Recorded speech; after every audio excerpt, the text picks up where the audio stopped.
I've been on a mission with a specific question, which is why should teams and competitors go to meets? You know, that I asked that question at the US Nationals, all the most experienced and world-class competitors, and I would like to ask the same question to you to see if we have some input that I haven't heard yet. Because you have competed a lot, obviously, and you're planning to compete, and the benefits of going to a competition.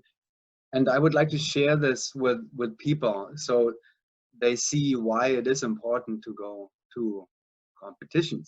So let's start top left, David. Why should?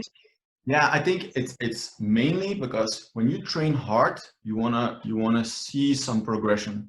Because otherwise you're just training for, not that it's not fun, but it's just for the fun of it. And I think in HayaBusa in the last almost, let's say 18 years, I think we did over 110 different competitions. And it's just, when you train hard, when you compete against others, you can see immediate results. You can see immediately where you are, and you can see progression. And besides the way that it's super fun to meet other people as well.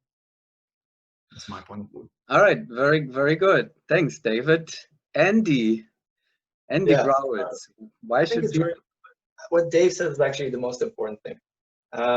What I want to add is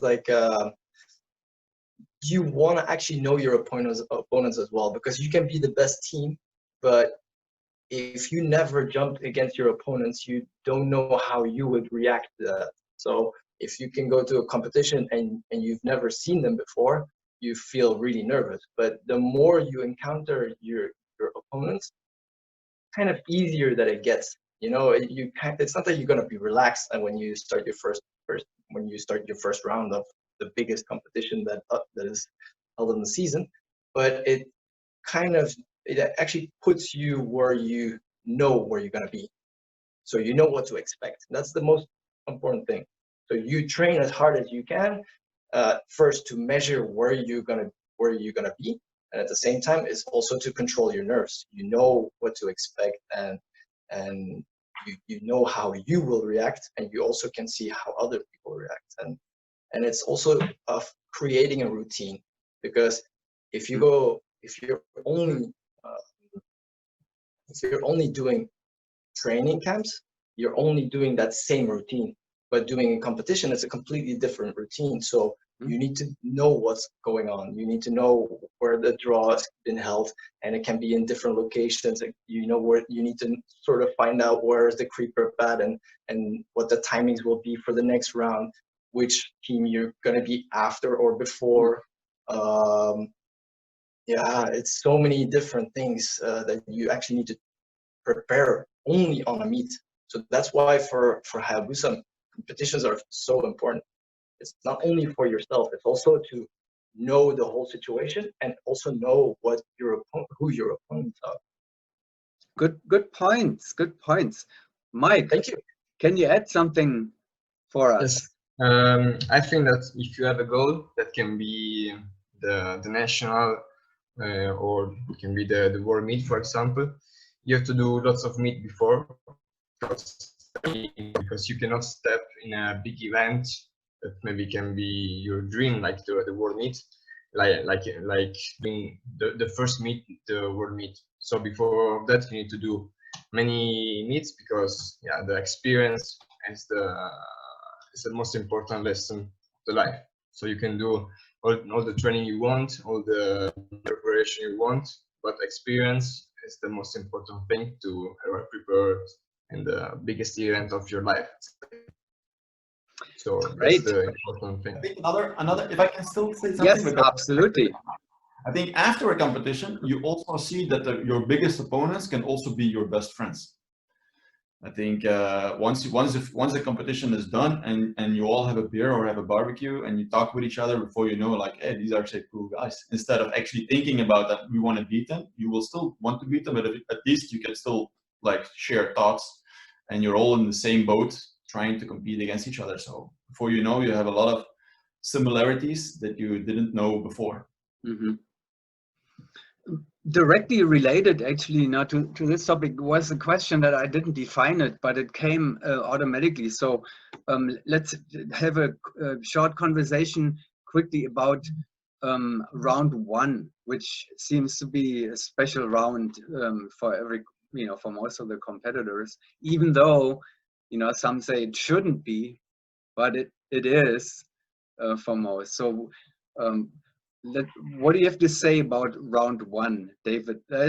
We just heard, no, let's start with David again. Yeah, on the top. Okay, I think round one is very nervous, but if you're bad, you can have 3 times round one. You can have a round one in the beginning of the meet where you worked for the last 2 years, let's say. And it's life depending almost. I mean, especially for us because it's our job, so we need to make sure that we get the results. So for us, it's round one is always very special. But you can also have another feeling of round one, like for example, when you know that there is a full random jump, like we had in Australia. That is also the feeling of a round one, because you know that it's going to be it's all or nothing. You can win that round and you're going to be the hero, or you fumble, you just crumble as a team, and before you know, you're actually the biggest loser. So I think that's already another feeling round one again. It gives you the same nerves, although it's maybe round 6. And I think another one is maybe when you are equal or tied going into the last round.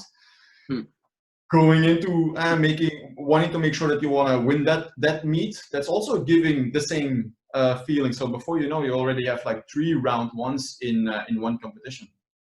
Interesting. Andy, yeah. are you giving round one? So does that mean you're really giving round one, or another very important round, special attention, more attention than round 2 or any other round?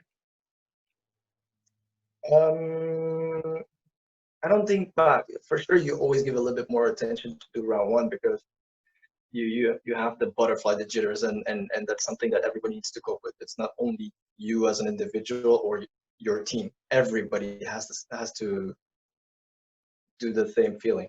But yeah, I think the first round it's just because you step into the unknown. Once you pass round one, still stuff can happen in a whole meet over the 10 rounds, but you actually don't know what's going to happen after round one. So that's the biggest fear factor, actually. So before there's any results, you're actually just nervous to like show whatever you've been training for so long, and at the same time you don't want to crack under pressure. You don't want to fail. That's the biggest mistake. And round one actually is where everybody has that feeling where everybody will see if you will fail or you will gain. That's the biggest fear factor. And in fact, it's like Dave says, it's not really relevant, because a meet has actually been jumped over 10 rounds. So you can go over a whole roller coaster going to round 10. So that round one is just, I think for me, it's something more personal. You need to just trust in the team, in the training that you've done, and especially in yourself to trust that you will be fine. That's the only thing. That's actually more of an advice to anybody going to round one in their lives. The butterflies, it's just something more personal. Yeah. The butterflies and the jitters, and that coming from a 3-time world champion. But I can tell you, everybody says the same thing. World champion or not, 10-time world champion or not, they all talk about the butterflies and the jitters. And it will always happen. It doesn't matter how many meets you've won. Every meet is the same. And that's why that competitions are so important for us, because you will encounter them again. So the more that you do it, the better you can control them. And Mike, butterflies and jitters in your stomach too? Yes, I was thinking if the first round could be a full random jump. That's the way to put pressure here. No, but of course, how Andy said, you can see a meet after 10 rounds. So the first round is just a small step.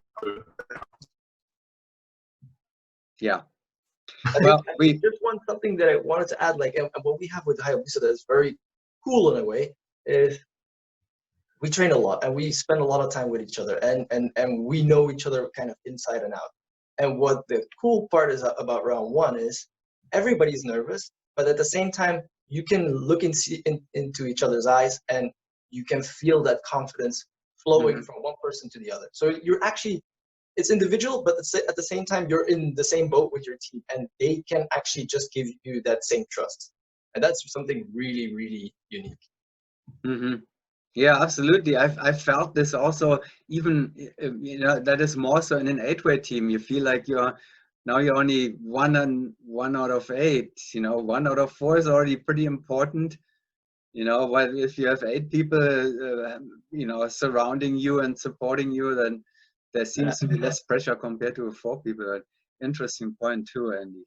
Thanks. But I think also what is unique on round number 1 is once you have the draw, round 1 is the only is almost the only round where you put so much focus into going to sleep, visualize it over and over. It takes you almost like 12 hours before you actually do that round. Round 2 is not even the same. Round 3 is not even the same.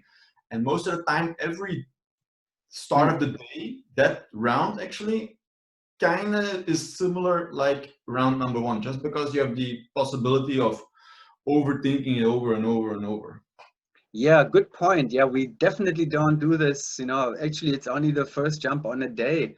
Now, even on the second day or third day, you know, the first jump is somehow similar to round 1, but not really, because you have so much more time for round 1. Wow. Well, it's great, guys. Thank you so much for all this. Yeah. I am collecting, well, there's always something new, you know, it's amazing.